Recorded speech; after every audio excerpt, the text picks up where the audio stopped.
and that's really what it comes down to. Jasper, they're going to keep coming at you. They're going to be physical, and we outnumber them for sure, and don't have to deal with that two-way situation.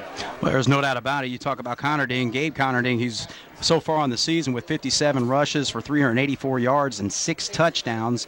And then their quarterback, Caleb Molzer, who's actually taken over that spot. The sophomore is 15 of 37 for 231 yards and a touchdown and just 1 interception. But he's kind of had to fill the role for their primary quarterback, who was Logan Wilkerson, who had an injury coming into the season. So, even before the season started, one of their key players went down with an injury, and then now they're just dealing with it. It looks like coming into this ball game, one thing that with Heritage Hills is that they had as many as like 9 players that were going 2 ways, but even some of those players are going to be out now tonight. Yeah, and that makes it tough in a lot of ways, but then it also, if you're going to look at a positive there, it might bring some guys in, get some experience, and might ease again that burden of just playing so much time and having so many plays on them. And really, as Jasper moves into this game, what they're going to want to do is just play hard-nosed, physical football the way they do. And, of course, the good balanced attack is positive, but, I think man for man they feel like they're equal. So then it becomes an endurance game, and Jasper just has to keep their foot on the pedal and keep coming at them and do their best to wear down a team that, believe me, is not going to quit fighting. This coming to Heritage Hills and this community in general, they're competitors no matter what you're playing in, but even more so in football. You can just count on a fight, and no doubt. And that's what we're going to see. I think there's going to be some good football played tonight. Well, there's going to be a lot of pride on Patriot Field tonight, and Heritage Hills, who actually leads this series 10-8 over Jasper, but Jasper's won 4 of the last 5, and in fact, at one point Jasper had lost 8 straight games to the Patriots, but coming into tonight, Wildcats are favored, but anything can happen on the football field as Heritage Hills kicks off there, and ball falls out of bounds, so the Wildcats are going to start things off at the 35-yard line. So Heritage Hills won the toss, elected to kick off to the Wildcats, and so the Wildcats will start off offensively. And offensively, this Wildcat team's been very well balanced, Bless. When you look at the numbers, the Cats led by Ben Moore with 269 yards and 4 touchdowns. Nick Hale at 229 yards and 6 touchdowns himself. So they've accounted for 10 of the 11 rushing touchdowns, a total of 652 rushing yards for the Cats. And then Nolan Aarons, who has passed for 527 yards. So the Cats have a real balanced attack, and I'm sure we'll see that on display tonight. Yeah, and they're starting out with the spread, but that balanced attack of the 2 running backs, that used to be the burden of one, and that's going to probably have an effect again on that. Nice catch by Ben, nice play. Looks like a big one.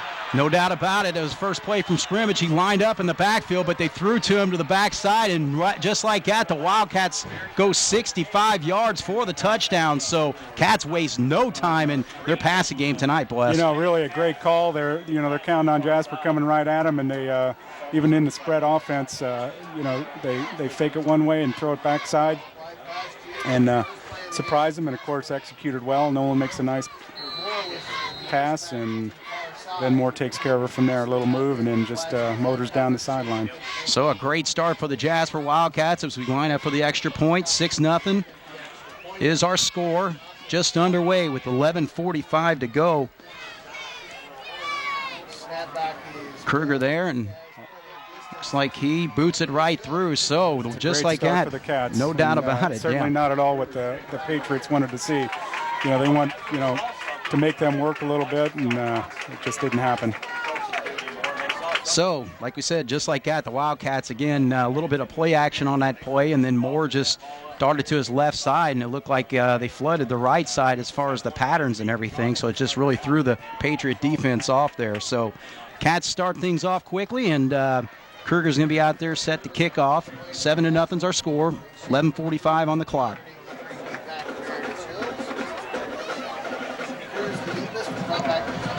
So Heritage Hills will get their first chance to crack at it offensively, and just as quick as that happened, Heritage Hills has some real weapons, some good speed that they could come right back into this real quick. So Jasper's got to have some good coverage and then play some good D to make it make it count. So ball fielded right around the 15-yard line, and a run back trying to see who the number was on the good effort. Ball carrier. I think it was number 22 for Heritage Hills. And that is Sean Schaefer returning that ball. Schaefer 5'6", 140, and a junior. Starting at wide out and defensive back. So that's where Heritage Hills will start things off at the 33-yard line, 1st and 10. Offset eye in the pistol. Givers to Conrading to the left side, and actually it looked like one of the Jasper defenders grabbed his helmet, but no penalty flag thrown right there. So Cats, I think, got away with one there. Yeah, boys. Well, I think this side of the field thinks it was a face mask. The other side thinks he got his shoulder pads. So I saw a lot of helmet there, at least. Yeah. But regardless, gain of 1 on the play. So now the ball rests at the 34-yard line. It's a good defensive situation for Jasper. Not a good first down play or not much gain. I think you can see, they're spread out a little bit, but their typical offense is a wishbone. But I think they'll mix it up just to try and make things look a little different. So Conrading coming into this game with 57 carries. He's got the first 2 so far in this ball game. He's a workhorse for him, and he's going to get some yards. There's no doubt about that. Jasper, the line did a good job of stopping him up, and the linebackers fired in there and filled the gaps. So actually no gain on that play, so we're going to look at a 3rd and 9 situation. Ball still rests at the 34-yard line. I'd love to tell you who got that tackle, but it was about 7 guys. Try to figure out who got all the assists on that, right? Yeah. 3rd down. Spread formation for the Patriots. Throws out there. That ball goes to number 6, and that's nice Kenton Cruz with the reception. But yeah, he's a dangerous player. If he gets loose, that could be trouble. He's fast. He's got a good lineage. I think his uncle played baseball at IU and then USI, and his dad Mike was also a really good athlete. But Hipschman got his foot and got him down. That's a good thing. Good play. So just 6 yards, and that's going to force the Patriots to punt. So 3 and out for the Wildcat defense to start things off as Cruz gets a nice punt back there and pedaling back his bets, but he fields it, gets across the 30 to about the 31, maybe 32-yard line. I think they're going to spot it just shy of the 32. So the Wildcats, who have already jumped on the board 7-0, lead this football game. 9:35 to go here in the quarter with the first play of the game, a hookup between the starting tailback Ben Moore and the quarterback Nolan Aarons for 65 yards to give the Wildcats an early 7-0 lead. So the Patriots pretty well set up in a 5-2 defense, but they will bring their safeties and backs up. As you can see, Moser's right there pretty well in a linebacker spot. We're setting the running formation, obviously. And just like that, blitzing from his linebacker spot is Conrading. And you mentioned, boy, he's just going to take a lot of hits. He's had 2 carries in the football game and had a nice pop on the ball carrier there, but the Cats not going to waste any time with their spread offense and get right back up there, not giving Patriots much of a chance to set up their defense. Again, this ball is given to Hale this time. Yeah, and linebacker's doing a nice job in the line up front, and Jasper's trying to push it out, and we're set up in that I formation, running formation, and so far Heritage Hills has done a nice job. So a gain of about 1 on the play for Hale. Cats facing a 3rd and 9. Ball rests at the 33-yard line. I backfield this time. Quick lob out there, and they got Alice, who was actually split out, but he was pretty well covered there by number 22, Sean Schaefer. One-on-one coverage, did a nice job, and look at the size difference between those two. You got Alice standing at 6'3", and Schaefer only at 5'6", but he held his ground there, Bless. Yeah, he did, and he made the bump, slowed Austin up a little bit, did a good job of not letting him get into his route. It was a good call based on the mismatch of the size, but Jasper just couldn't connect, and really I think was disrupted mainly by the play of the defensive back bumping him. So the little rugby-style punt right there by Aarons puts Krug going backwards. He does not call the fair catch, but he does kind of get away from a couple of Wildcat defenders. Nice coverage by a lot of the Wildcats, but Grant Thiel makes the tackle. it's not always the first guy that gets it on a punt, but you got to have more than one there, and the first guy slows him down. It's when you get that head of steam that it's dangerous, and we certainly don't want Kenton Cruz getting a head of steam, or Jasper doesn't. So the Patriots on their second possession will start at the 31-yard line. 8:29 to go here. So far, both teams Cats have had 2 possessions. One just a one-play possession with the touchdown, and Patriots 3 and out in their last one. Conardine gets the football, tries to sweep to the outside and does not get there. Nice job by the linebacker getting back there and making a tackle. Tate Blessinger. So Tate Blessinger with his first solo tackle of the ball game. Holds him just a gain of 1.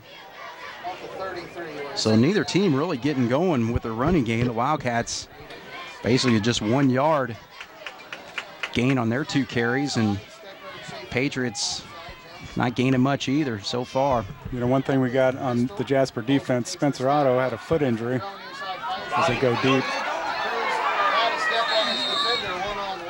Well, you can see right there, actually, Moser showing his ability to throw the deep ball. That was actually an overthrown pass, and Cruz wasn't able to catch up to it. I think that was Stallwood. No, actually, I'm sorry. Grant Teal on the coverage. On the play. Well, I was saying Spencer Otto injured his foot in practice this week. Not exactly sure the prognosis there, but we know he's not in the starting lineup tonight. So we've got Austin Ellis, and depending on what setup Jasper runs on offense, they'll have Philip Hipschman playing 2 ways, and Austin Ellis as the tight ends and defensive ends. So the Patriots in spread. Moser backs to throw. He finds Conardine on a screen play, and that's going to gain quite a few yards as he gets across midfield there. Down into Wildcat territory to about the 47-yard line. So a nice hook up there of about 20 yards for the Patriots. Yeah, the best play against an aggressive defense is a screen play, and the Cats really bid on it, trying to get to the quarterback, and the Patriots set it up nice, and of course Conardine is going to do his thing once he gets it. Nice play by the Patriots. So the ball now sets at the 47-yard line of Jasper, and Moser again throwing a deep ball this time. Kind of a jump ball situation right there, but Cortland Betts was right with him. Yeah, well, I think what they're trying to do is exploit that matchup because Logan Steckler stands 6'6", and but again the pass just a little too tall. Hey, and it's a good strategy. You're trying to get a couple of big hitters with some quality receivers and size and speed. And Jasper has shown some weakness in the past on some deep plays. So, but then you mix it with the strong running of Jones and Conardine, and I think it's a good thought. So 2nd and 10, and the Patriots run quite a bit from this spread offense. They actually run out of it this time as Conardine is just met by a pride of Wildcats there and may have lost a yard on that play, Bless. Yeah, again, defensive line stacking it up, and good pursuit by the defense. And you saw good penetration by Cole Kryline from his linebacker spot, but also Boone John doing a nice job coming from his defensive tackle spot as well. So the Cats with 5 guys up front. We'll try to quickly cover some of the starters out there. As in the nose position is Moises Valenciano. You got Boone John and Corey Bookta getting the start as a defensive tackle, and Hipschman and Alice the bookends. 3rd down, but a nice connection again. I think he's going to be short of the first down, though, as he nails the pass to Sean Schaefer on a little slant pass there, and the Wildcat linebackers were able to pick it up there before he was able to get to the 38-yard line, so he's right at about the 39. I think he had to actually get to about the 37, so he's about 4th and a long, too. Yeah, it's a good quick hitter, and the Jasper defense was there to take him down, but not after a good game to give him 4th and short and 4-down territory. Yeah, definitely going for it here. Still set up in the spread, but they like to give the ball to Conardine, but all of a sudden timeout is called by Heritage Hills before the snap of that football. So with 6:03 on the clock here, we're still in the first quarter. Jasper leads at 7-0. You're watching Jasper Wildcats and Heritage Hills Patriot football tonight. from Patriot Field. We'll be back if you're watching this on Patriot Field as Heritage Hills takes the timeout to figure out what they want to do in this 4th and 2 situation from the 39-yard line. Spread out, but I'd look for a sweep here or something. Actually, Moser's going to keep it himself and tries to get the outside, and Grant Teal came up and made a nice hit on him. It's going to be close. we'll see where they spot the football here. We're actually on the opposite side of where the chains are. Tough to tell from our angle here in the press box, but it looks like they're going to call for a measurement. So Heritage Hills takes that quick timeout, comes out with a running play for their quarterback, and gets very close to the first down. So we'll see where they... It's a nice front option by the quarterback. Had a little bit of room, but I think Grant Teal came up, made a nice hit, but let's see if it was enough.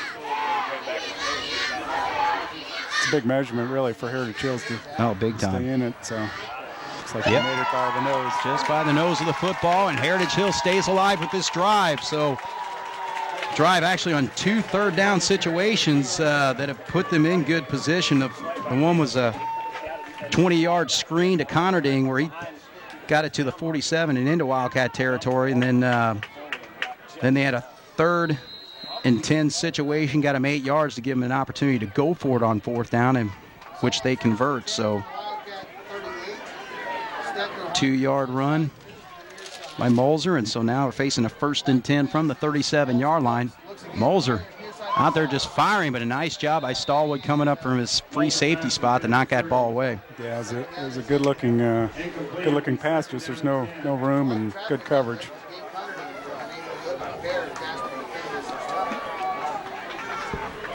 And we talked about coming into this football game that Moser's actually been throwing quite a bit over his last couple games. Actually, in the game last week, he was 6 of 10 for 129 yards against the Pike Central Chargers, and they just have a lot of confidence in him tonight so far. Yeah, I've got him for 6 attempts, and I think they're trying to mix in a little bit more open to try and keep some of those running backs from taking such a pounding. So on 2nd and 10, Cruz takes it actually on a inside, and he came into motion there. They handled the football to him, and not much. It looks like he gained, the way they're spotting that football, maybe about 3 yards on the run. Yeah, it's a good player. Linebacker Tate stuffed the hole, but let him get away, or otherwise it would have been loss of yardage, but people there to clean it up. Actually, we'll call it 2 since the ball was at the 37. We're now at the 35. And again, the Patriots facing a 3rd and long on this drive again for the 3rd time. Moser rifles that football. It bounces off the defender. He had slipped. Cruz had slipped down there, but it did still ricochet off of him as he was down on the ground and falls incomplete. So, yeah, and there's a certain formation when in that case the Cats brought their linebackers right away to try and get pressure on them. And, defensive line, they feel like we're pretty good athletes up front, but in that case, on 3rd and long, we brought the linebackers to try and get the pressure and make it get out quick, and he had to get it out, but he had time to. So again, they've mostly been 4th and long, and 2 wide receivers split both sides, and it looks like they're trying to maybe set up a screen. No, actually, they're breaking on the ball, and that's Cruz coming up with it. Kind of a gamble on the part of the defensive back, Grant Teal there. He wasn't able to come up with it, and Cruz turns around and runs it all the way for the touchdown. So 35 yards on the play, Bless. Yeah, it was the same play as last time, and Grant was close, tried to make a play on the ball, and once he missed it, that was it. It's pay dirt for Kenton Cruz. You're not going to catch him after that.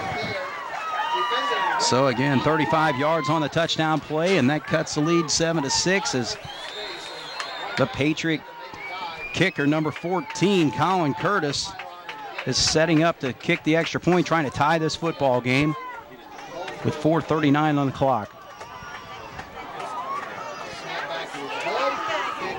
Kick is up, and it looks like it's straight through, and it is, and so this football game is all tied.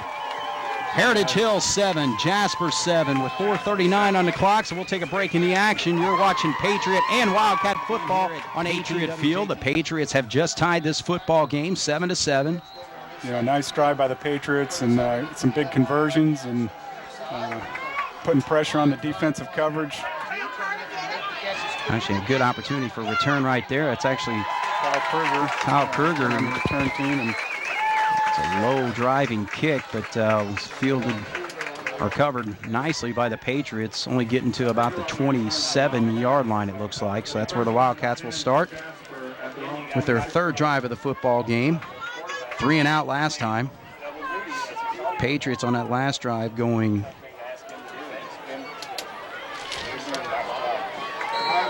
about 67 yards. They were starting on a 23 or 25.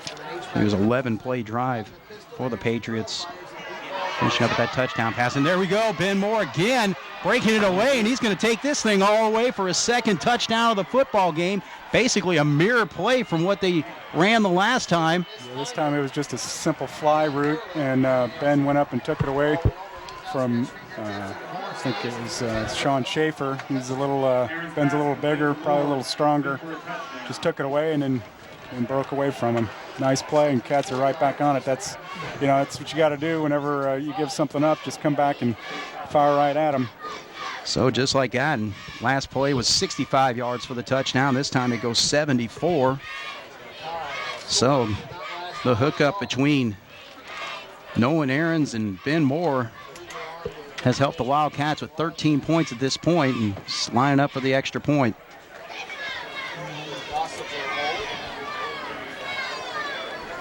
So for the Cats, just those one-play drives are paying off for them. Yeah, sooner or later they're going to want to establish a running game, but they'll take those 2 plays every time. Of course, both of them looking for big hits. And Ben Moore's got good speed, and Nolan put it on target. So Kruger's kick is right through the uprights to give the Wildcats a 14-7 lead. So we'll take another quick break in the action. You're watching the Patriots and Wildcats on 18 Jasper, just scoring on a 74-yard pass hookup from Aarons to Moore as Kruger kicks it off just shy of the goal line. Looks like Cruz with his speed just trying to barrel forward.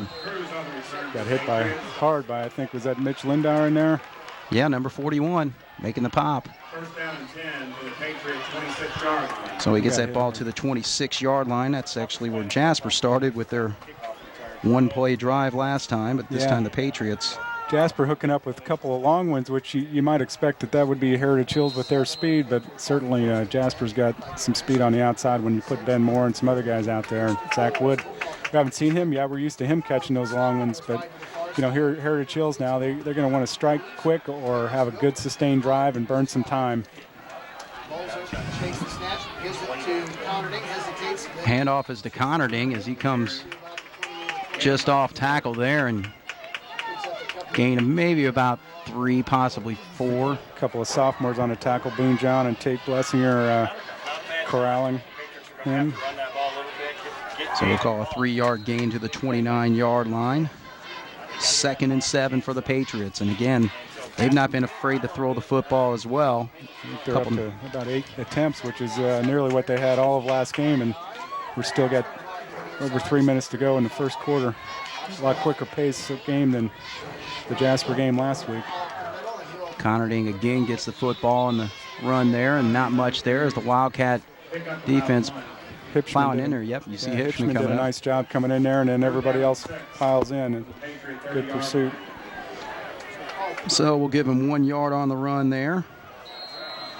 And now ball rests just a little bit beyond the 30-yard line. 3rd and 6. You got to look for the screenplay here again in this situation, or maybe some misdirection. Setting up in the pistol.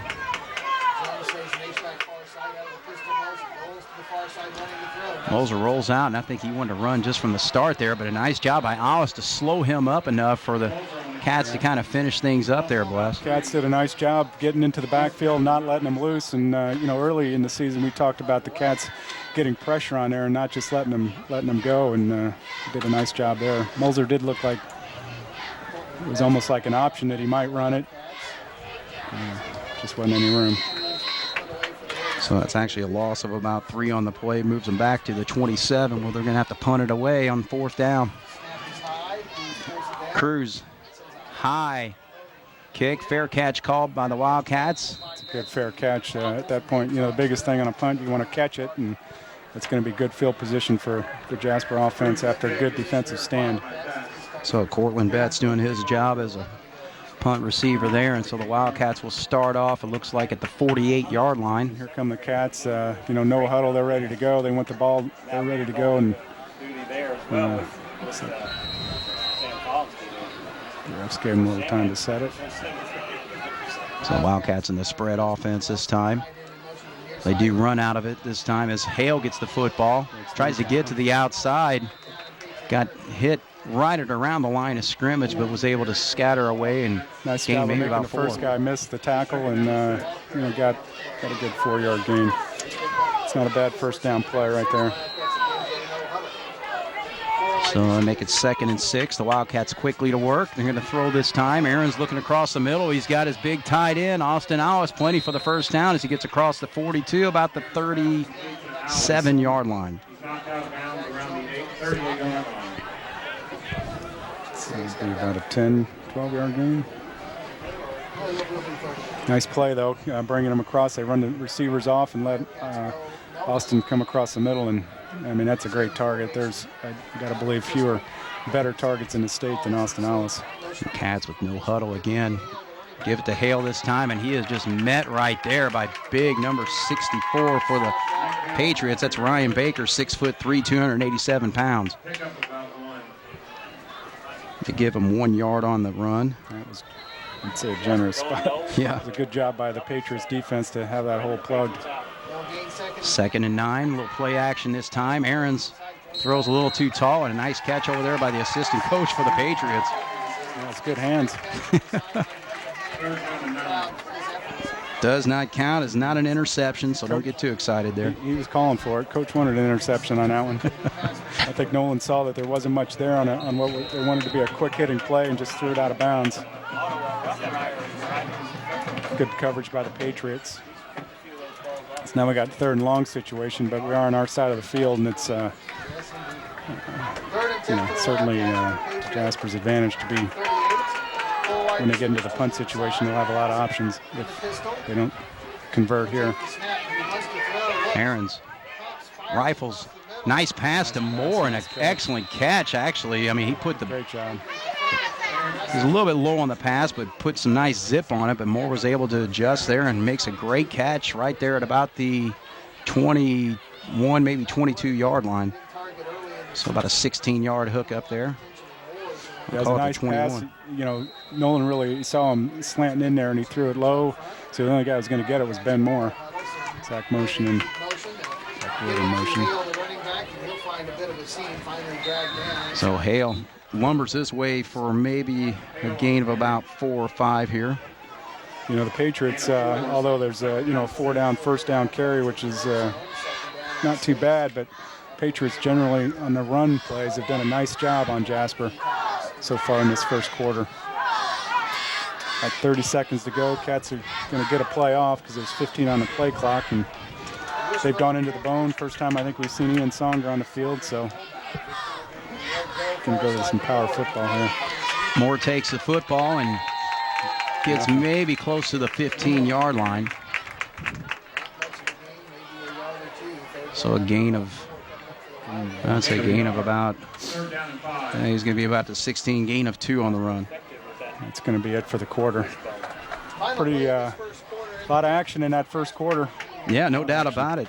I mean, both teams just really offensively trying to be very aggressive with their setups and getting after it. So that leaves us with a 14-7 score. Jasper leads Heritage Hills at the end of quarter 1. You're watching Heritage Hills and Jasper football on 18 WJTS. We'll be back with the second quarter action. The Wildcats now set up in a double tight end wishbone setup. And a quick pass across the middle is to Alice, and he squeezes that ball and gains enough for the first down. They needed about 4 or 5 yards on the play. And I think he gets this ball to about the 7 is where we'll call it. So hookup of about 9 yards on the play. So the Wildcat passing game is really kind of carrying things right now, Bless. Yeah, they are. That's, between the two teams, I think we have over 200 yards passing after the first play. Yeah. 15 years ago, they wouldn't have that in 3 years. Same setup with the wishbone. They give it to Moore, and he gets just off tackle and close to the goal line, but just shy. I think might have got close to the 1 yard line there. In the 5. Second down and 2. They're going to call second and goal from the 2.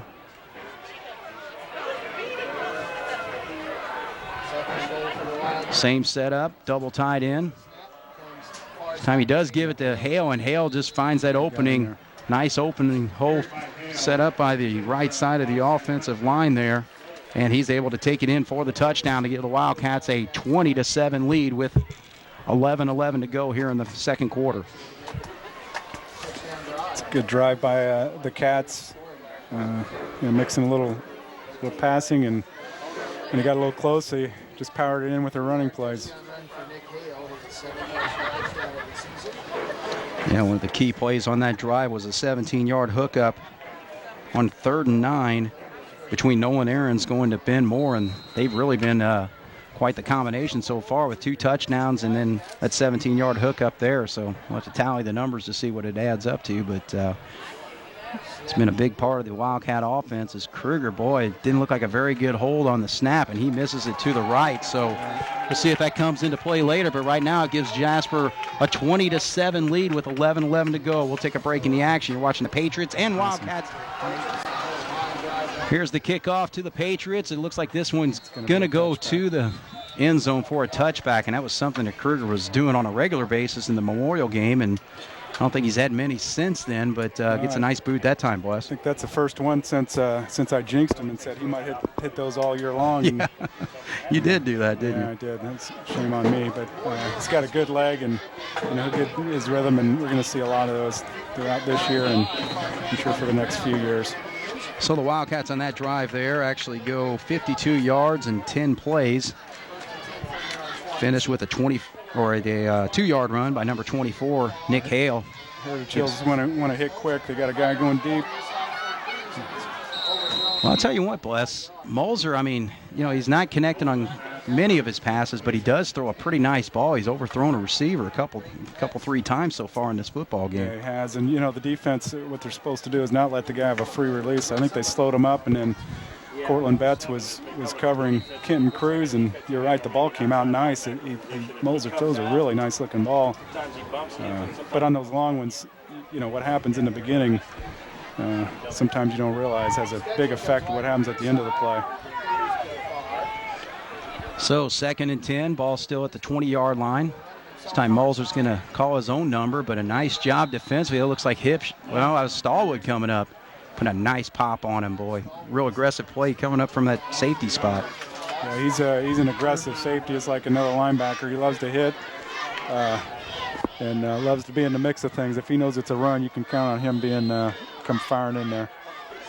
So it's going to be loss of 1. Yeah, loss of 1 on the play. 3rd and 11 now from the 19-yard line. So the Wildcat defense forcing Heritage Hills on a 3-and-out in their last possession. Looking to do the same here as I'd the look Patriots. to see they're spreading out, and you can almost count on the Wildcats are going to bring some linebackers. No, they didn't. Mulzer does hit the receiver out here on the right side and nails that for a first down. On a nice catch. Yeah, Logan Steckler. So they're actually doing a pretty nice job on those hooks. On the hook pattern from their wide receiver, they actually were able to score on one earlier in the first quarter, and then nice hook up there. So again, converting on the 3rd down, big play for the Patriots. Yeah, he had time to get it out, made a nice throw, good catch. Cortland Betts was giving him a little room, being cautious. So here we are in the wishbone for the Patriots. Haven't seen much of that yet. Yeah, that's one of their primary formations in the backfield, and for the most part, they've been running from the spread. Yeah, actually had a pass play earlier, was 16 yards, giving them the first down. So a huge play on 3rd and 11 there. And that play right there might be an indication of why they're not running that wishbone much. But Jasper's done a good job of stuffing it at the line of scrimmage and filling the holes. And so the Patriots have gone to the passing offense and have had some success, certainly. 2nd and 8. Ball at about the 37-yard line, I believe. Little play action this time. He's going to throw it back, and there's a nice play there, and here comes the flag. Nope. It's not going to count there as the... It's a good aggressive play by Grant on Kenton Cruz. That's a couple of sophomores. They'll probably seen each other for a while. He tried to make a play on the ball, tipped it up, but got there just a little earlier in the eyes of the official. So the pass interference before the interception, and it's going to knock, I guess they'll tack on 15 from the original. Well, they're actually trying to point. No, it's got to be from where the actual line of scrimmage was, yeah. So it'll be a first down. So that will actually move the ball beyond midfield, should take it to the 48-yard line, I believe. Those passing situations are so tough for defensive backs, to try and time it right and make a play on the ball, not bump the receiver, and the receiver's got to, concentrate on catching the ball. It's, all those things are just tough for high school kids that just don't get the repetitions on that stuff. But good break for the Patriots, and see if they can take advantage of it now. Set up in the pistol. Actually, Cruz is set up at the quarterback position, and he runs the ball right up there, and coming up making the pop there is Tate. And Austin Ollis slowing him down a little bit. So he actually gains about 4 on the play. So that was Cruz on set up. Yeah, Cruz actually set up, I don't know, more of a wildcat type setup there as Moser comes back out to the field. So give him credit for actually about a 3-yard run as they set the ball at the 46-yard line. Patriots in Wildcat territory. Cruz is set up again at quarterback in the pistol. Yeah. Moser split wide left. Yep, there you go. This time he gives off to Connerting. He gets a little bit of an opening there off left tackle. Rushes that football to the 41-yard line, so 5 yards on that play. Setting up a third and... It's the most room Connerting other than the screen pass. That's the most room Connerting's had.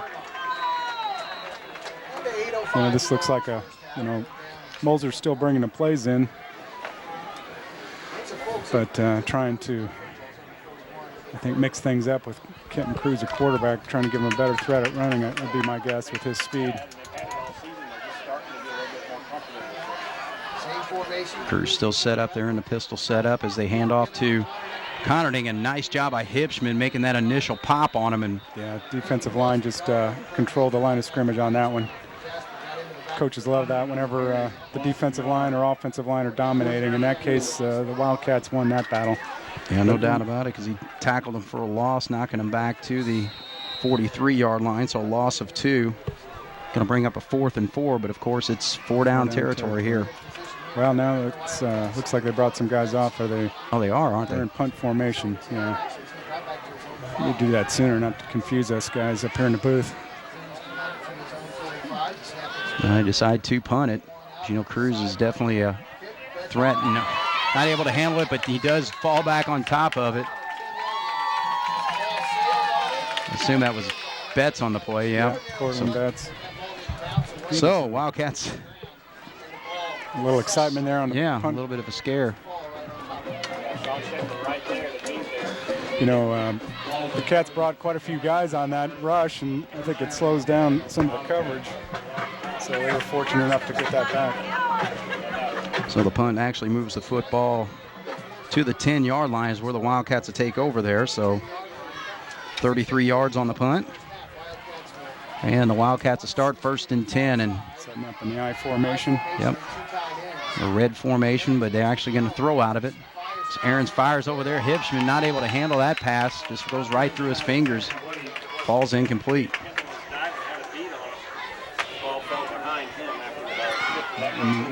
Traffic where that ball went to.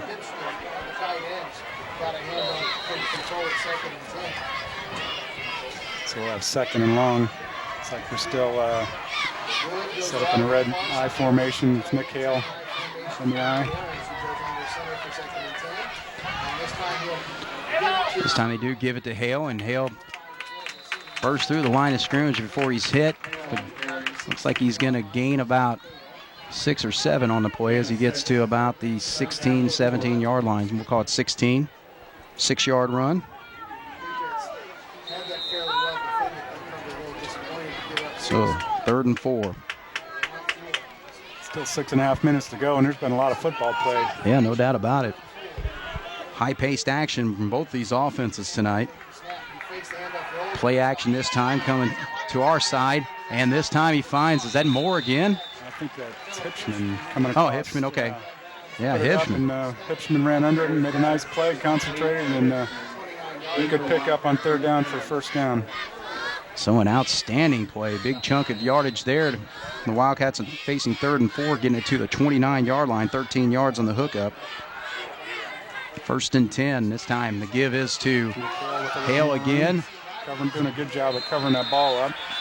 And I think in that situation, Bless, the Wildcats just set up quickly, and Heritage Hills just didn't have a chance to react to it. And Hale taking advantage with a beautiful run there. Nice run, weaving in and making something happen. And it's a good 1st down play to move the chains. 16-yard run gets it to the 45-yard line, and this time they tried that tight end counter going into Alice, and the Patriots read that one pretty quickly.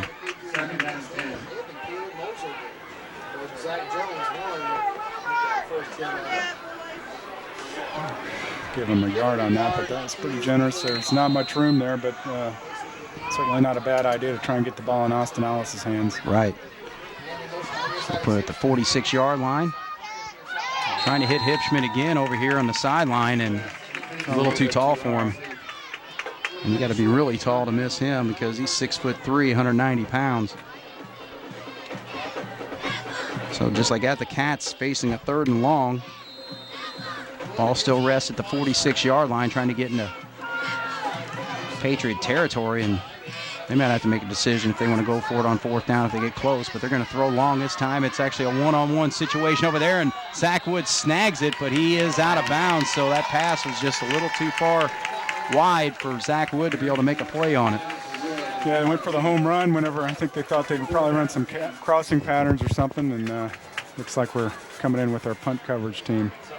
So well, the Wildcats had actually a couple nice hookups on that. We saw the Hipschman reception for 13 yards on that 3rd and 4. 16-yard run by Hale, but it's going to stall here unless they decide to fake this. We've seen that a couple times last week at Boonville, but now Behrens does do the punt. Fielded just about the 12-yard line, and he actually trips up there. I think it was Cruz with the yeah, and good coverage by Teal and Betts, Portland Betts. And again, you got to get to Kenton quickly to make him make some moves, because if he gets ahead of steam, it could be dangerous. I think that was Kenton Cruz on the return. Yep. So Cruz actually gets that football to the, I'm trying to see where they got that spotted. We're looking at about the 16-yard line. See what the scoreboard says here in a second here, but yeah, regardless, 1st and 10 for the Patriots with 5:10 to go. Actually got it listed at the 18-yard line.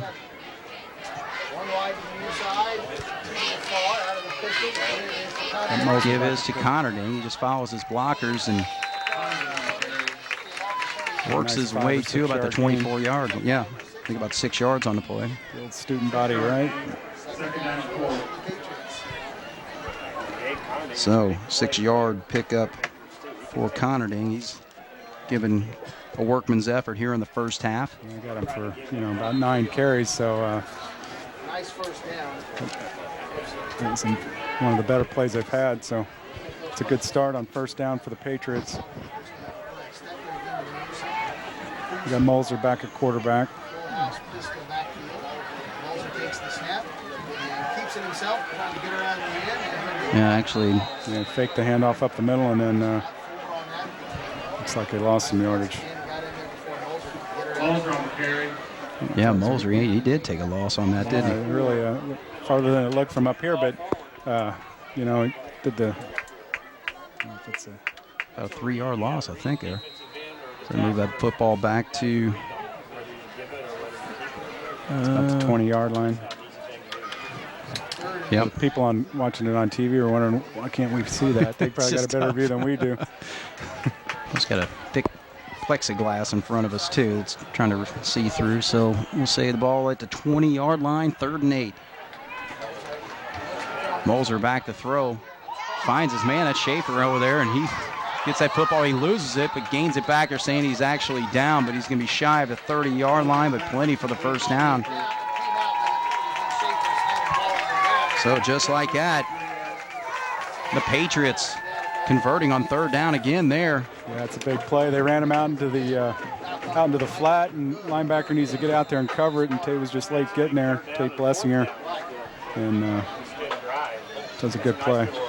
So you're looking at two football teams that are known mostly for their rushing attacks historically, but both of them just really opening it up offensively as far as their passing game tonight. So double-digit passes for Heritage Hills. Ball at the 29-yard line. Moser again back to throw, lofts it out there, and he beats the defenders. That's Conarding, and he's going to take it a long way. Betts is there to try to pick him up, and also Graham Teal, so they do finally get him, but not before he gains a big chunk of yardage. Looks like he gets down to about the 12-yard line, I believe. Should call it 13, so a huge play.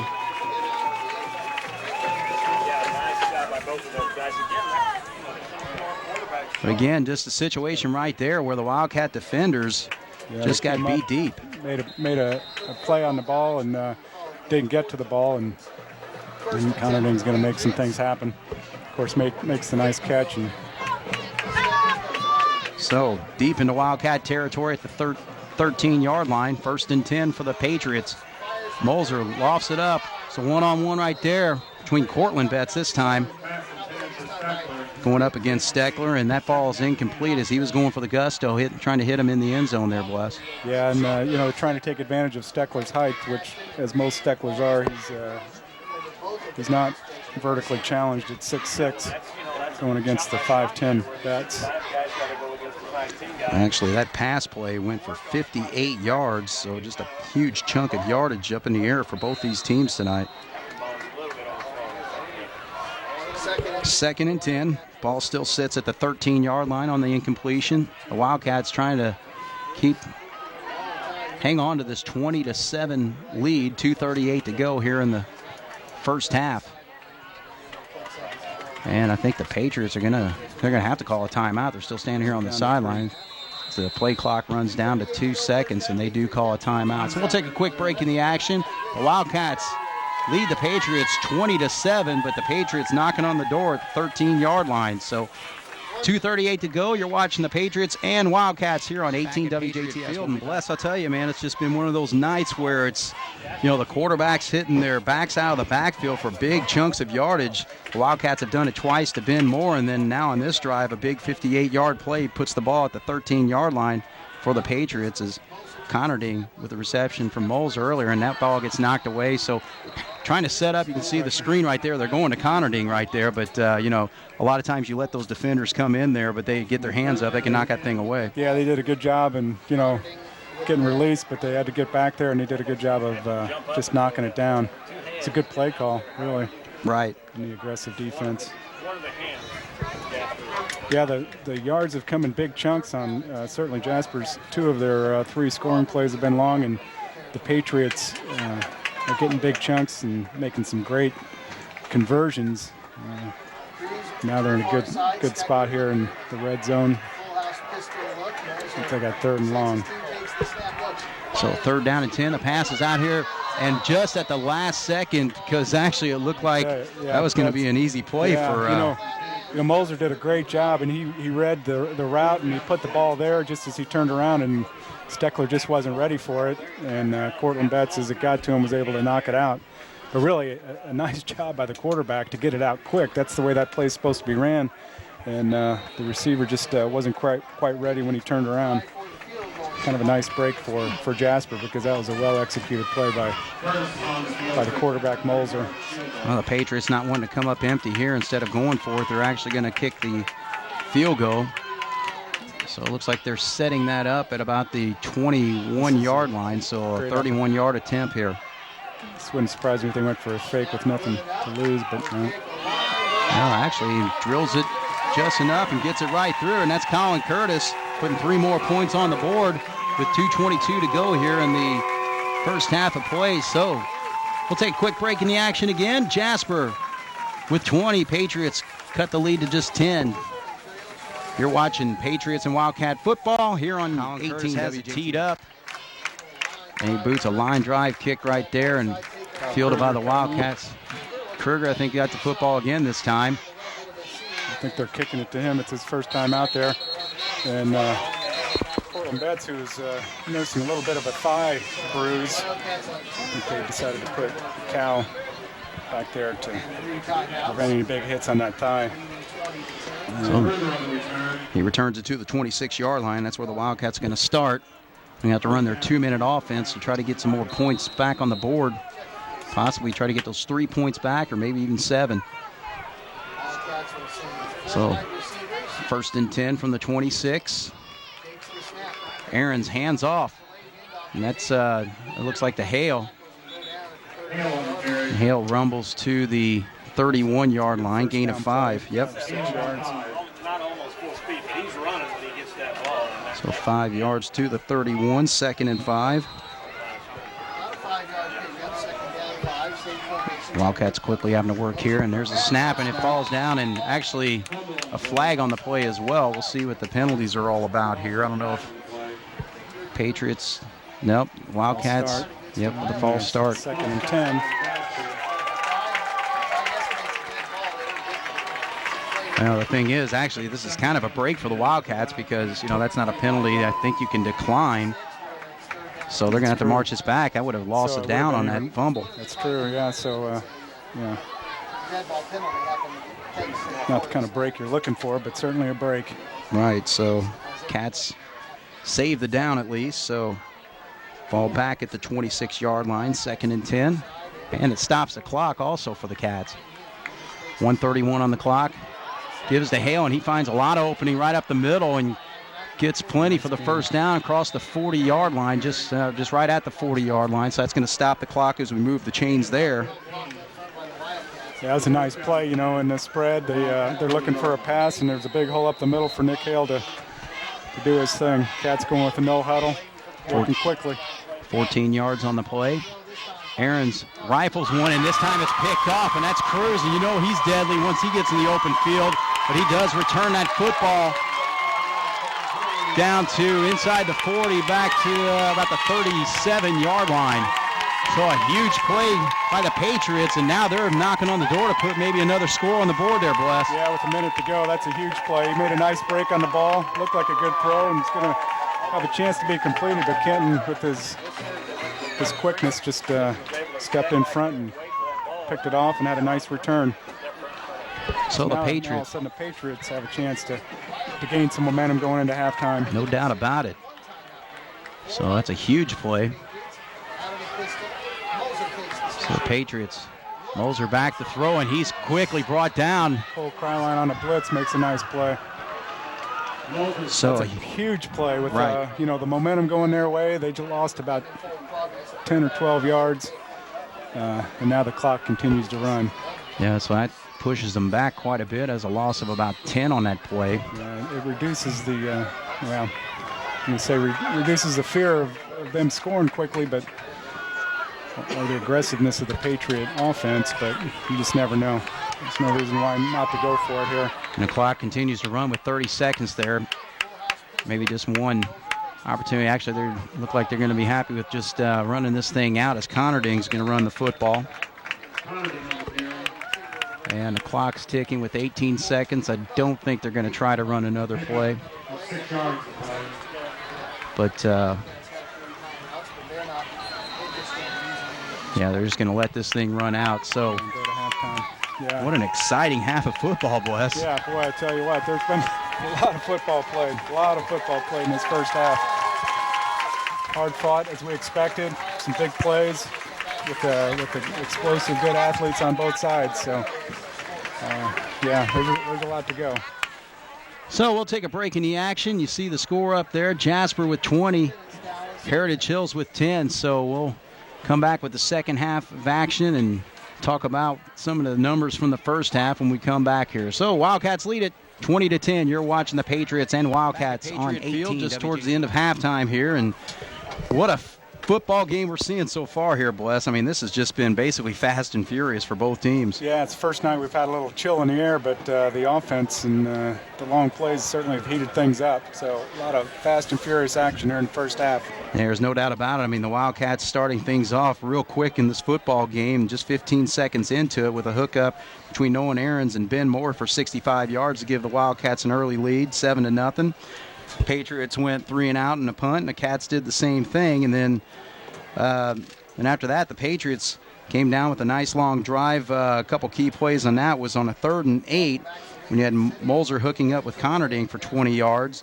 And then you had another 8-yard hookup on a 3rd down. That was actually Molzer hitting up with Schaefer on that play for 8 yards on a 3rd and 10. That gave him that 4th and 2 situation there that Molzer was actually able to pick up that first down to keep the drive alive, but eventually they had the big hookup between Molzer going to Cruz for 35 yards for the touchdown to tie things up with 4:39 to go in the first quarter. And then immediately the Wildcats come right back with another bigger play. This time again, this is Aaron's hooking up with Moore for 74 yards. So at 4:20, the Wildcats jump out to a 14-7 lead at that particular point. And then they actually increased the lead to 20-7. That was on a 2-yard run by Nick Hale, with 11:11 to go in the early part of the second quarter to give the Wildcats a 20-7 lead at that point. And then the Patriots came up with a nice drive that actually led to a 31-yard field goal and cut the lead to 20-10. That's kind of where we stand right now. The Wildcats actually got the football with just over 2 minutes to go there late, but aggressively trying to get down the field, and the pass interception by Cruz making a nice play on the ball, and he returned the ball to the 38. And looked like Heritage Hills might have an opportunity to score late in the second half there, but a big sack by Cole Crawline of a loss of about 10 yards on that play, and that just kind of settled things down there. But boy, bless, just looking at the numbers offensively for both these teams, it's just been quite a half. Yeah, and it's really now what you're used to with two of the powerhouse programs in Southern Indiana that are used to just smash football, running the ball. You know, right now, both of them are over 150 yards passing in the first half, and both of them are not even close to 100 yards rushing. Jasper was 63 yards rushing on 13 carries, which isn't too bad, but Jasper defense doing a real good job on the rushing of Heritage Hills with 18 carries for 9 yards. A lot of that low number comes from actually 38 yards lost on carries and sacks, but nonetheless, it's certainly been, the action's been with the pass. Jasper with 2 one-play drives, right? Yeah. And, you know, there's a lot of years we haven't had one-play drive in the whole year. So there's no doubt. You know, just a different type of game, but again, just as we expected, very competitive.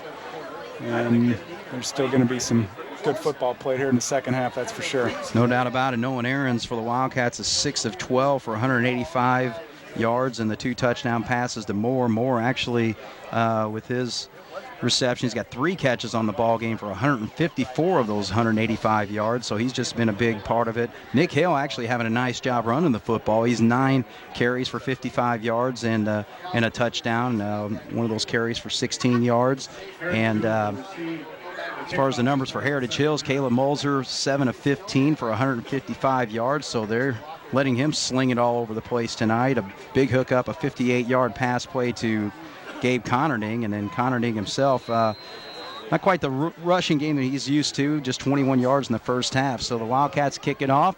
Looks like it could be returnable. Yes, it's just inside the goal line. That's Cruz, and again, he's just quite the speedster and athlete, and he runs that football beyond the 30-yard line. So good run back error for the Patriots for Cruz, Bless. Yeah, it was. He found a little seam and got through it. Number 83 for Jasper did a nice job making a play. Kyle McWilliams with the big tackle on the kickoff return to make sure that not too much damage and tighten this game up. So the Patriots will start there, 1st and 10 from the 32-yard line. Molzer hands off to Conarding. We talked about that he's just a workhorse as far as a running back out there, and just 21 yards rushing in the first half, but quickly he's just trying to establish himself with a 9-yard run there, Bless. Yeah, it was a nice first down play. Got outside. Hollis had a chance at him, couldn't make the play. Kind of made him miss, and now it's 2nd and short. So 2nd down and 1. Very strong runner. He's very fast. Ball now rests at the 42-yard line. Two backs in the backfield there with Moser. And he just lofts this thing straight up. And the Wildcats closely picked that off as Cortland Betts made a play on the ball there. He was trying to hit the wide receiver, number 80, Logan Steckler, 6'6", but he can't stretch long enough to get that, and the ball falls incomplete. Yeah, going up top and trying to go deep to Steckler's height, and so now it's 3rd and short. You know, that's a 2nd and short. A lot of times you'll see people take a shot deep. Well, the Patriots have done a really nice job on 3rd down tonight. And a lot of them been 3rd and long situations, but right here, 3rd and short, and they give it to Conarding, and the Wildcats just stuff that thing. Look at that. Looks like Alice made a nice pop to slow things up, and then the host of Wildcats finishing things to knock him back for 2 yards. Defensive line had a nice surge, and there come the linebackers. Cole Kryline in there, and really that play was won right at the line of scrimmage, though. So now here we have 4th down, and see what looks like the Patriots are in punt formation. So a loss of 2 yards, and Cruz is going to have to punt this thing away. But again, he's always a threat, so but it looks like he's going to punt this thing away, and Betts immediately calls for a fair catch. The Cats are going to take this football at the 25-yard line, so actually not too bad of a punt there. No, it's a good start for the Jasper defense, and it looked encouraging after the first play for Heritage Hills, and they tried to go for the long one, and that's just a risk they were wanting to take, but and then defense stiffened up on the big 3rd down play. So the Wildcats can do now. 35 yards on the punt. So the Wildcats will go 1st and 10 from the 25-yard line. Set up in the eye with Moore on that. They actually give to the fullback straight through. And we haven't. He's actually not been out there much tonight, other than maybe in the wishbone formations. But gets his first carry of the ball game and takes it for about 3 yards. We'll call it actually 4 as the ball rests at the 29-yard line, 2nd and 6. Yeah, Jasper setting up in the eye, basically a running formation. I'm sure they're going to want to come out and just control the ball and try and make something happen on the ground. But there's no room there. As number 64 makes a big play in the defensive line. 64, Brian Baker, the big tackle. If he got anything, it wasn't much. Yeah, it was basically man against man, and a bigger man than Baker. He's 6'3", 287. He just manhandles number 12, Ben Moore, for no gain on that play. So 3rd and 6 is what the Wildcats face here. Both teams offensively not moving much here early part of this 3rd quarter. Aaron's trying to make that change on a rollout. Throws out there, a nice catch. It's Wood. And I think that's Wood's first catch of the ball game. Wildcat leading receiver with 15 catches coming into this game. Comes up with a big 1st down play there. Yeah, that's a big 3rd down conversion. Well done. Conarding was chasing down Nolan Aarons. He had a beat on him. Nolan got it out, but Wood, really what makes that play is the good job he did of coming back to the ball, giving Nolan a target to hit, and of course making the play, a little move, getting a couple extra yards. 11 yards on the hookup, gets the ball now at the 40-yard line. Wildcats move the chains on that play, and nice big run by Songer there, gain of about 6 or 7. Yeah, good 1st down run by Ian Songer. Just a powerful back. He picks up 6 on the play. So the Wildcats. These are his first carries in the game. He did not carry the ball in the first half, but at least on this drive, it looks like the Cats are really going to try and run this running formation. Quick hitters and Songer again. So the Wildcats trying to establish themselves with the run here on their first possession of the 2nd half.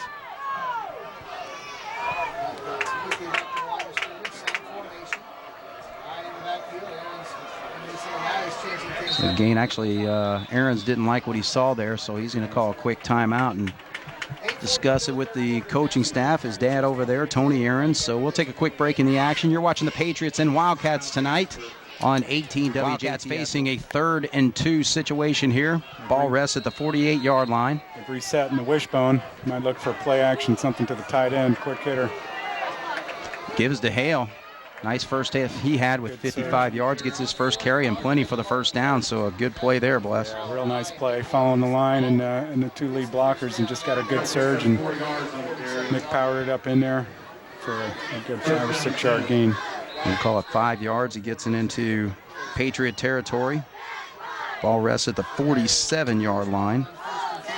So Wildcats converting on 2 third downs in this drive. Ben Moore. It's just not really been his big night running the ball. It's been a great night receiving the football, but he takes the ISO play there for about maybe 2 yards. 2 long, 2 short, 3. I guess, yep. Gets it to the 45-yard line, 2-yard run. Yeah, that's just Ben's 5th carry on the night, but certainly Ben had some serious impact on offense with his 2 long catches. Now, and this Patriot front line's done a pretty good job. And 2nd and long, the Cats have spread it out. We got Cody Jacobs, number 19, down at this end.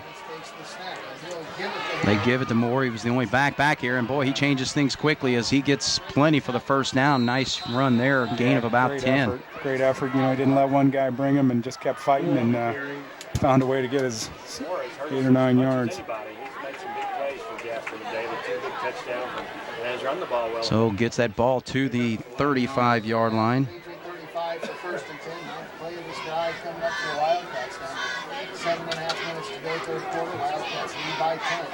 4 wide receivers. Aaron's in the pistol. Split 2 left, Hitchman in the Takes the high snap. slot. Takes it once the line gets it, gets away, dives forward. Yeah, I don't know if that was a read option situation there or not. He didn't give it to the back, Hale, and Aaron's decided to keep him himself and loses a yard. Nolan did a nice job of, I mean, that could have been a 5 or 6 yard loss and made the first guys miss and almost got back to the line of scrimmage, but good first play for the Heritage Hills defense. So now we have 2nd and 11. So the Wildcats line up double tied in with the wishbone this time. Ball rests at the 36-yard line. Aaron's under center. Gives to Moore, and yeah, that Patriot defense right now doing a really nice job of just stuffing the middle of the line. Yeah, it's hard to tell who got that tackle, but there were a bunch of them there, and just a nice job. So one guy is just really plugging a hole. You mentioned his name earlier, Ryan Baker, and also Connerton coming up from his middle linebacker spot, but also number 53 out there. That's Jacob Wilson doing a great job from a nose tackle spot. 3rd and 9. Aaron's lost it the other way. There's Hipschman trying to bring that thing down, and they're going to call this pass incomplete as Hipschman against Schaefer. And again, the size advantage to the Wildcats, but Schaefer making a nice defensive play there. Yeah, the coverage was there. He saw him coming out, and Hipschman, if he could do anything different, you got to go up and catch that ball at its highest point when he gets to it and catch it with his hands, but that's just tough going over the shoulder. That would have been a really nice play with the defender on him. So let's see what the Cats are going to do, if they're going to line up in a rugby kick or they're just going to go for it on 4th down. Well, with the ball there at the 34-yard line, it's 4 down territory, looks like, for the Wildcats as they set up the spread formation. Aaron's back to throw. Fires one out there, and it is caught, but it's going to be short of the first down. Actually, they're going to say the ball hit the ground. Yep. It's a good defensive stand by the Heritage Hills Patriots. You know, the Cats were moving and then just got stalled. So the Patriots will take over 1st and 10 from the Wildcat 34-yard line. They trail in this football game 20-10, 6:09 on the clock here in the 3rd quarter. Patriots in their first possession, 3 and off. And it's an incomplete pass by Nolan Aarons, and it's been a while since he's completed one. Yeah, basically since that interception, he's thrown. So you have to complete one here in the second half, and Patriots have a lot of discipline on that play right there. Call it on 2, and the Wildcats jump. A little bit of sense of some momentum shift with a big turnover on downs and then a big play to draw them off sides. So now, 1st and 5, that's a... So the offsides will move it up 5 and move that football to the 39-yard line. So they'll face the 1st and 5 now. Solid football program. Same formation on 1st and 5. Moser. Spring on hand. Give it to Connerding. Connerding with a full head of steam and plenty for that first down as he gets it beyond, just right past the 45-yard line. That's all they really had to get that first down. So a gain of 6 on the play. So Connerding, he is just one hard-nosed runner out there, and you knew it was just a matter of time before he started kicking it in, Bless. Yeah, if he gets enough chances, he's going to get his yards, that's for sure. Too good athlete, too fast. That's a good play. Good 6-yard carry and good blocking. Ball just beyond the 45-yard line. And there's a hookup between Molzer. He's been trying to hit Steckler all night and drills him with a nice pass there.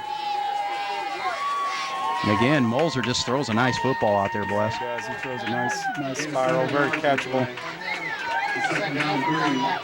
So Steckler, actually with just his second catch of the ball game, but he's been targeted a number of times. 6 yards on the play there. And that moves him into Wildcat territory to the 49-yard line. So 2nd and 4 for the Patriots. The Cats have brought Stallwood up playing. There's going to be some motion on the Patriots, but Stallwood's basically playing in a linebacker position with one guy deep, changing that coverage. And of course, he's aggressive enough to come in there and do that. A little different look. So the false start penalty is going to move the ball back 5 yards and back into Patriot territory beyond the 50-yard line. The ball will now rest at the 47-yard line. Still 20-10 Jasper, 5:35 to go third quarter. So now a 2nd and 9 is what the Patriots face. Cruz to the far side, Steckler to the far side. Molzer backs the throw and he completes his own ball, it looked like there. Yeah, the ball just got loose, slipped out of his hand. And he's fortunate enough that it landed back in his lap and not Moises Valenciano, who was right there to clean that up. So it's a tough break for the Patriots. This ball slips out and they lose 11 or 12 yards. Well, so officially, actually, that's a sack on the play there, Bless, because it moves the ball back to the 37-yard line. So actually, it's a 10-yard loss on the play. So 3rd and 19, but they get Connerding on the outside, and he just bursts a speed there, and obviously not going to be enough for a first down, but it puts them in a position where they can think about going for it on 4th down, but I think they're going to bring their punting unit out. So you never know, but yeah, they're bringing the punting unit out. Cats need to be careful. So they faced a 3rd and 19, and now they're looking at a 4th and 7, so a 12-yard run to the 49-yard line, but Cruz is out there to punt it away.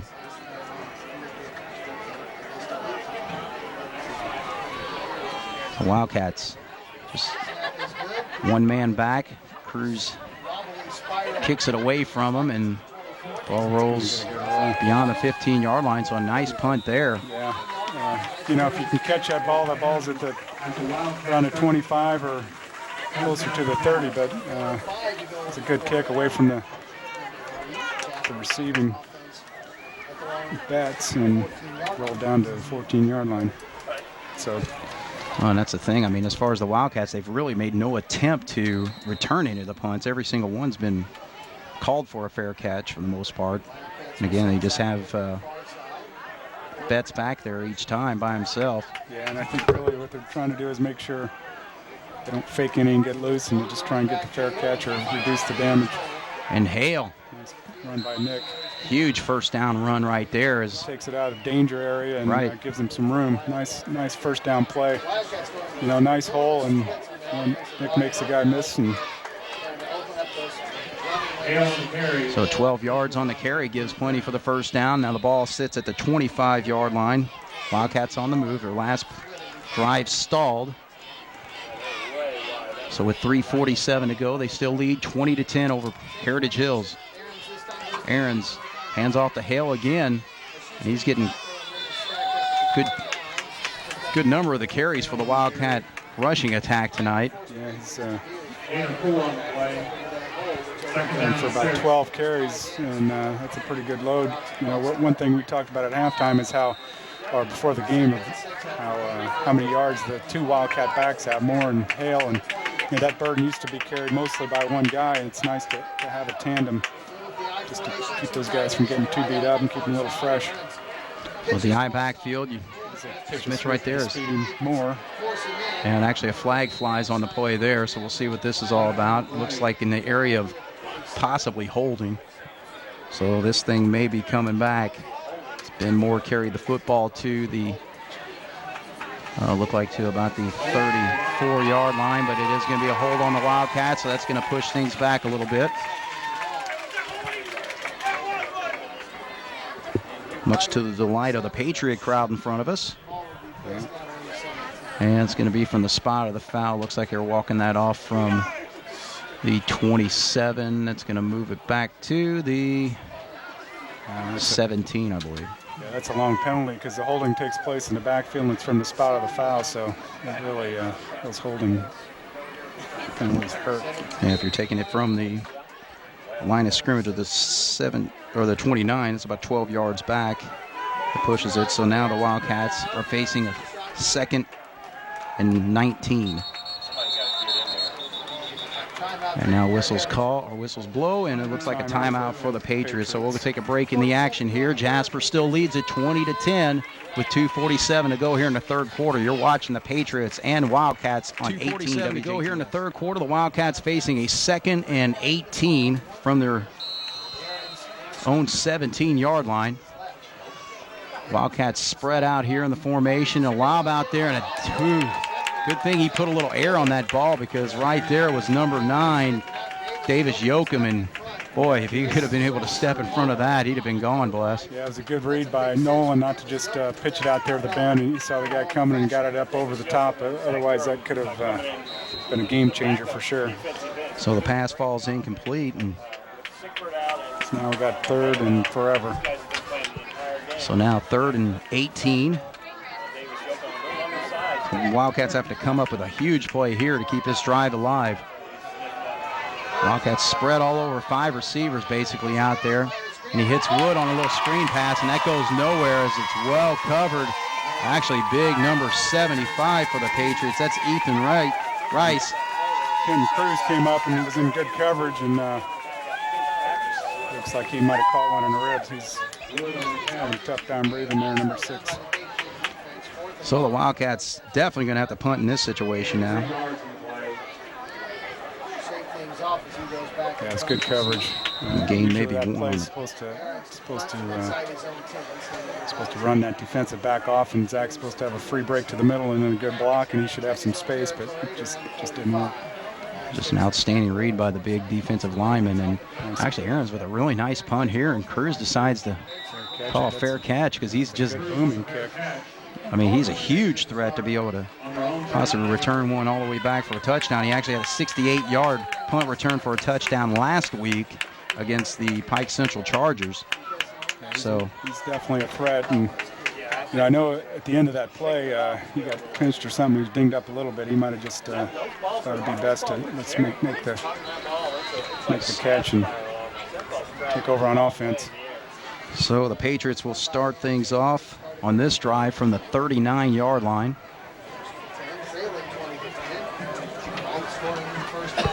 So 1st and 10, 2:04 on the clock here in the third quarter. Anybody's ball game. It's a 10-point lead for the Wildcats right now, but Conarding playing inspired football out there and gains 4 on that play, but they were 4 tough yards. And, you know, this is just one of those situations where when does fatigue become a factor, if it even does? Because, you know, I mean, Conarding's been carrying the football quite a bit here in the second half. And playing really well on defense. Right. You know, the question is, you know, a lot of times adrenaline and a little break can overcome some fatigue. And I'm sure that's what the Patriots are counting on here. So this time, actually, the give is to number 2. That's Zach Jones. Did a nice job getting in the backfield, but Tate, Blessinger 31, missed the tackle. And it's in the right place, but you got to make those plays, but it slowed him down enough that the other guys could make it happen. So a 1-yard gain on that play. Makes it 3rd and 5 from the 44-yard line.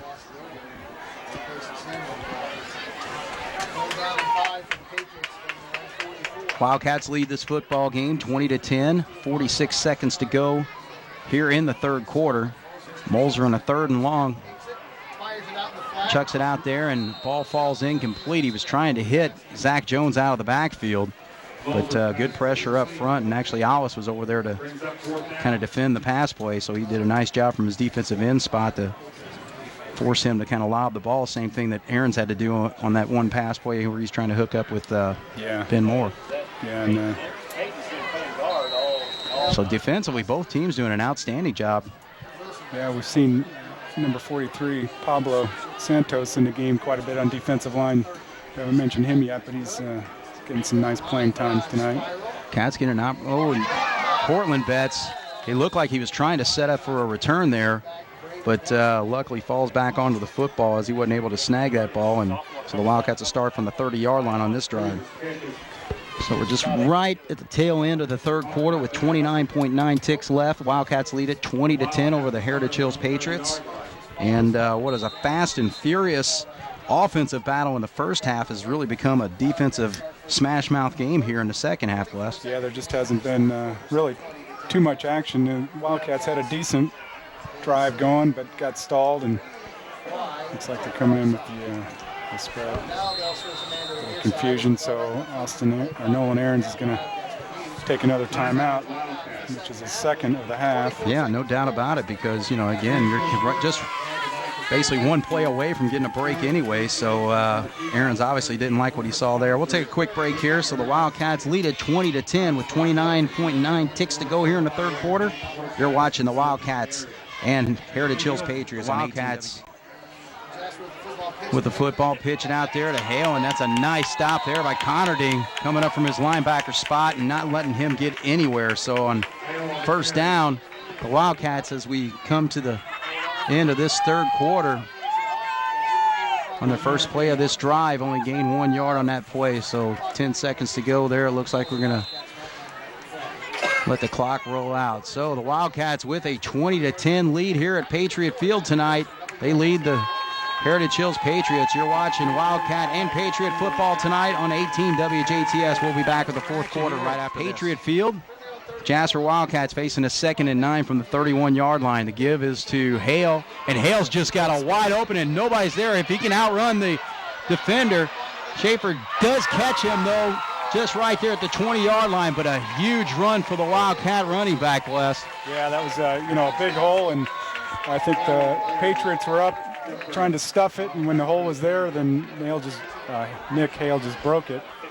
But Schaefer did a nice job not giving up and chasing him down. So he rumbles that ball all the way to the 19-yard line of the Heritage Hills Patriots. So a huge play that both teams have been looking for.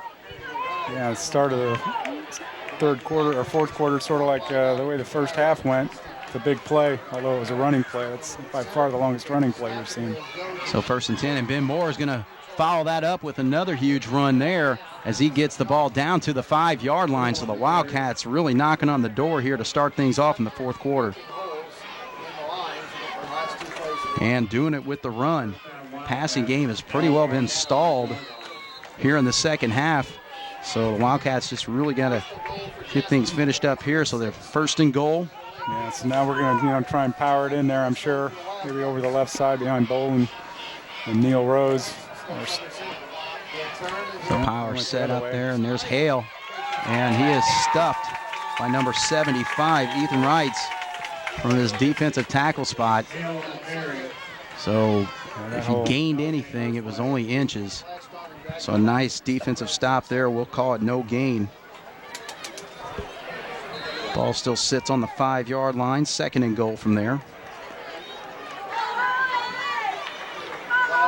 okay with the wishbone. Some to the fullback, Boyle and Maury running backs. Aaron's under center with the wishbone behind him, double tight end.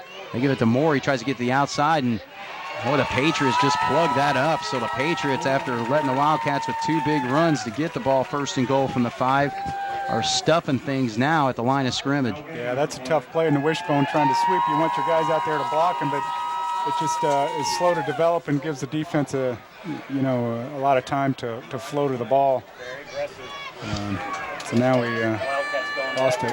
I got to guess a no gain, but yeah, so 5.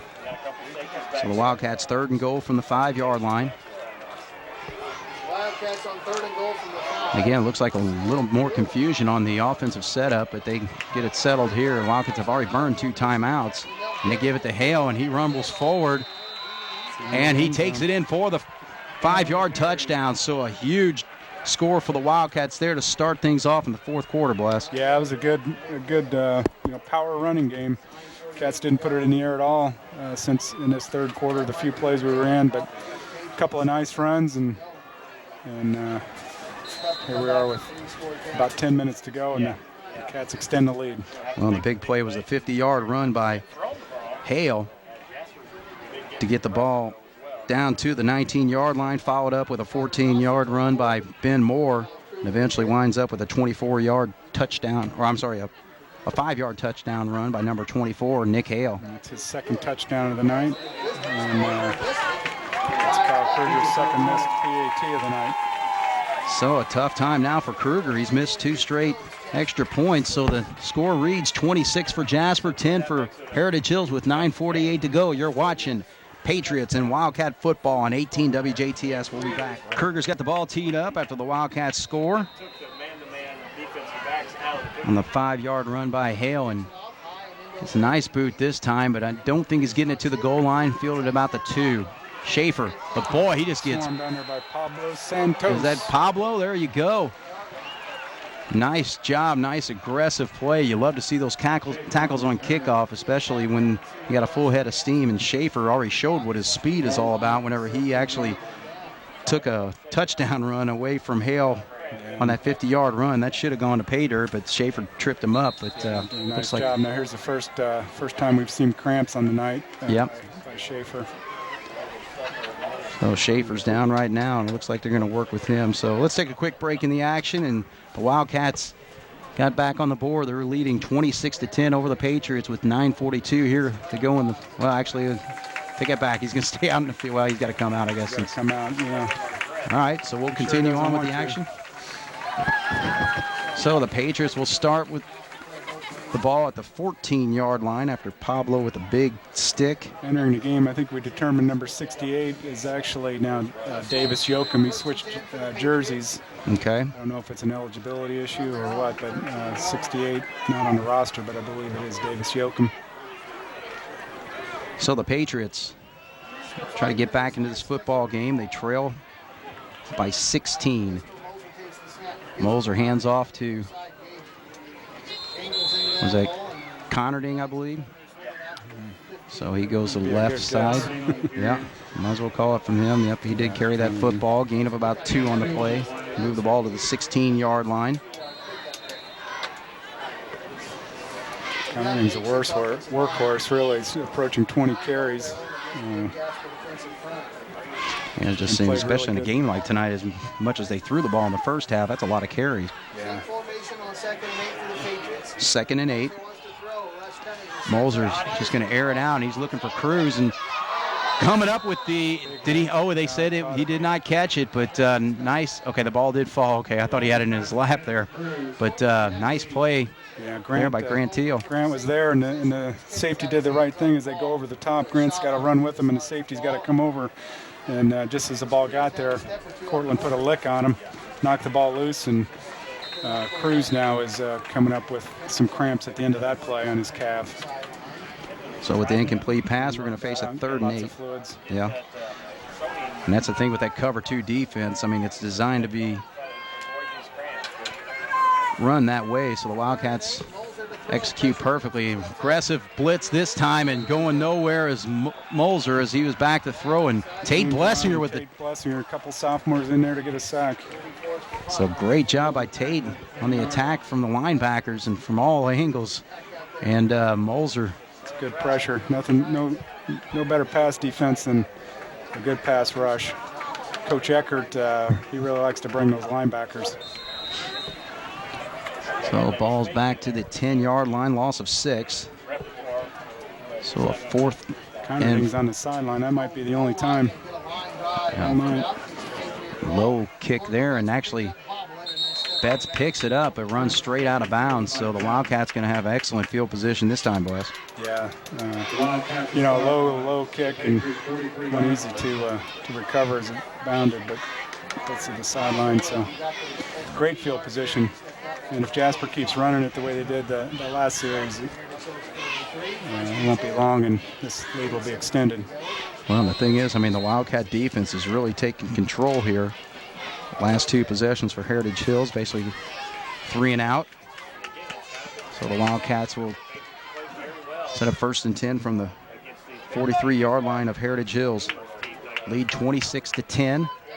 Fourth quarter action. The give is to Ben Moore, and Moore gets to about the 40-yard line. So a gain of about 3 on the play.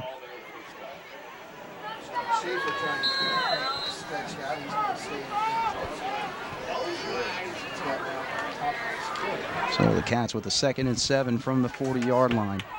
Clock ticking, 7:48 to go here in the football game. Assuming Nick dot in the eye this time. Slot split right left. Jasper leads at 26-10. This time they give it on a 34 trap play, and that's Hale with another big run as he gets that ball down to the 25-yard line. So for 15 more yards tacked to his tally tonight, Bless. Yeah, it's another nice run. A little misdirection, a nice hole, and Nick Hale did a good job with it once he got through. And I got him for about, he's approaching 150 yards now. So an outstanding effort tonight by the senior tailback, number 24. He gets a break. To see a nice game like that in a big rivalry game. The guy had to miss last year. It's good to see him having a big game. And again, Ben Moore not having as much success as what Hale is tonight. As seems like Hale comes up with a big play, and then they're able to stuff Moore. So, like I said, he had a career game in the first half receiving the football with 2 big touchdown catches, one for 65 yards to open the scoring of this football game, and then came back after Heritage Hills tied it up 7-7. He had a 74-yard reception, so big football game for him tonight regardless. So no gain on that play.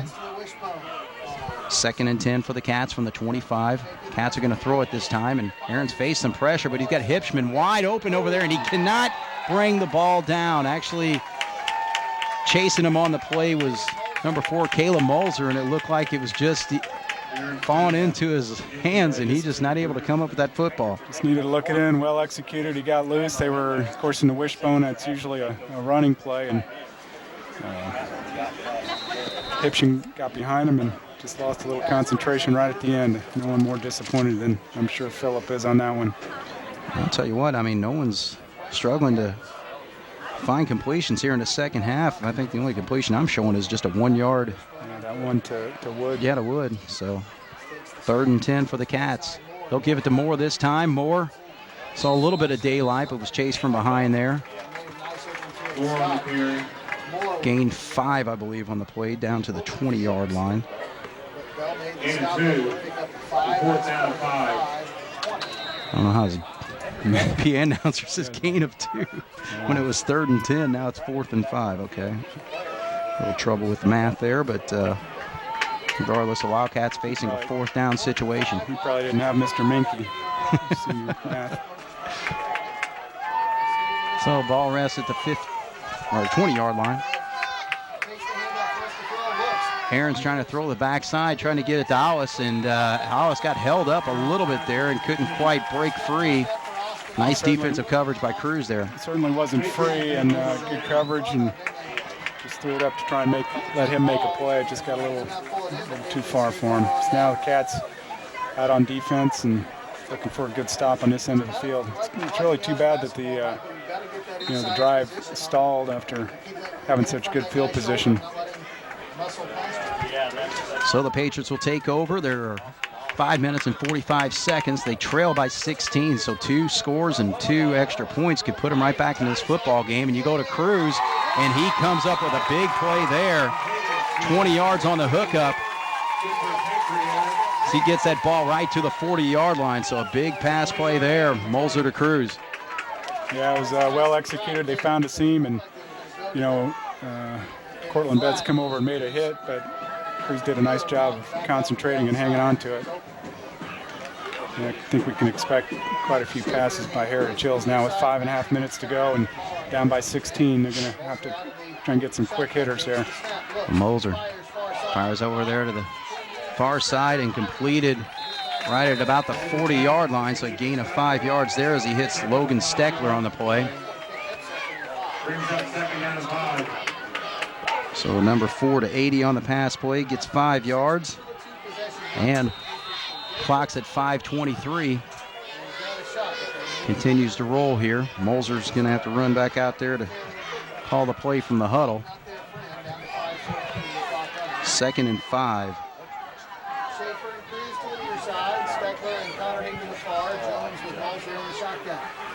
Shotgun.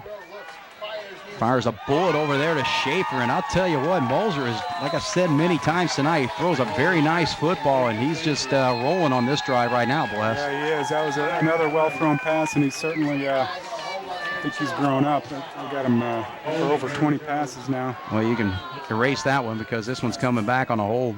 Yeah. But he threw an absolute laser on that pass. Gained plenty for that first down, but it's going to come back with a very tough penalty for the Patriots. You're trying to make a comeback in this football game. They trail by 16, 26-10 we're under 5 minutes now with 4:56 on the clock. And the penalty is going to move this football back to the 31-yard line. So very costly. Yeah, and that's a tough one. They had a big play, big momentum gain, and just takes the air out of it right there. But that's 16-yard penalty, Bless. Boy. It's tough for him.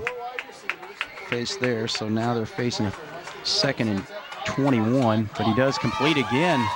Throws a nice pass out there in the flat, and he hits Steckler again for a big play. So, yeah, you're facing a 2nd and very long situation there, and then all of a sudden, boom. Yeah, now it's 3rd and 5. That's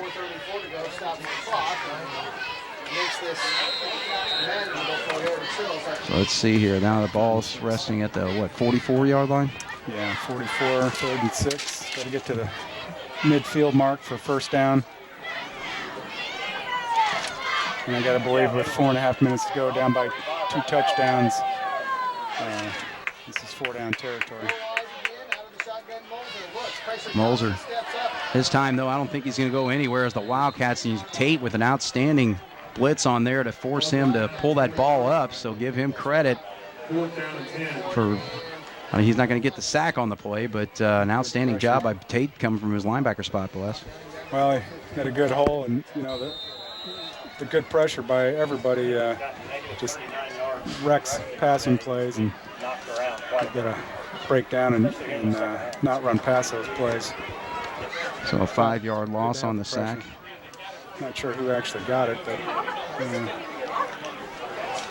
So Patriots going to have to go for it here with 3:52 on the clock. They trail by 16 and going for it on 4th and 11. Moser just like that. He completes it to Cruz. Shooting up on the play was Grant Teal. He thought he had a pick, but it ricocheted off his fingertips and right into Cruz's hands. So just like that, the Patriots are still on the move here, Bless. They're calling him down on his knee was down. They didn't get quite as many yards, but what a play. It looks like the Cats have a defense to get the ball to tip, and just a nice break and good concentration by Kenton Cruz to make a big play just when they needed it. Long 4th down conversion, those hurt, and Cats have had a few of those this year. Defense needs to figure out how to get those to stop. That's 14 yards, but look at the attack right there as Alice comes up with a huge sack and just what the Wildcats needed there. But I'll tell you what, though, the Patriots aren't intimidated by long situations, because in a 4th and 11, they come up with 14 yards, but this is going to push them way back here. I'm pretty sure he's going to still drop back and pass. So that knocks them back 11 yards on the loss, 2nd and 21. But they faced actually a 2nd and 21 last time, came up with the first down on that 4th down play. So Alice with the sack. Fires over there, and he completes it again. So again, this Patriot offense is just moving on this drive, keeping things alive as he hits Logan Steckler again. Yeah, you know, a little bit of time, gets the ball out quick. It's a big gain. Again, the best pass defense for us right now is our pass rush, but we got to get them to stop completing passes. Yeah, no doubt about it. Because 16 coverage, better zones, or follow the guys a little better. Something's got to improve. 3rd and 6. Moser rifles it over here, completes it again, just hits Schaefer in that seam up the middle of the field, and they keep things alive again, twice facing a 2nd and 21 and come up with first downs. Bless. Yeah, they're just, Moser's just picking the defensive backfield apart. You know, a couple ways to prevent it, because he is not a very tall quarterback at 5'8". You know, if our defensive line can get their arms up or pressure, or we just got to cover those guys better. But to give the Patriot backs. He just throws into open air there. It looked like a little miscommunication with Steckler on that play. 1:51 on the clock, so it's just one of those situations where if the Patriots do score here, they're obviously going to have to go for an onside kick. And the other key thing is that they're going to have to come with a 2-point conversion, because it's a 16-point game. It's 2 touchdowns and 2 2-point conversions needed to tie this football game. Again, 1:51 on the clock. Cats lead 26-10, but the Patriots on the move. 2nd down. Pitch out there is to Cruz, and Cruz breaks it away.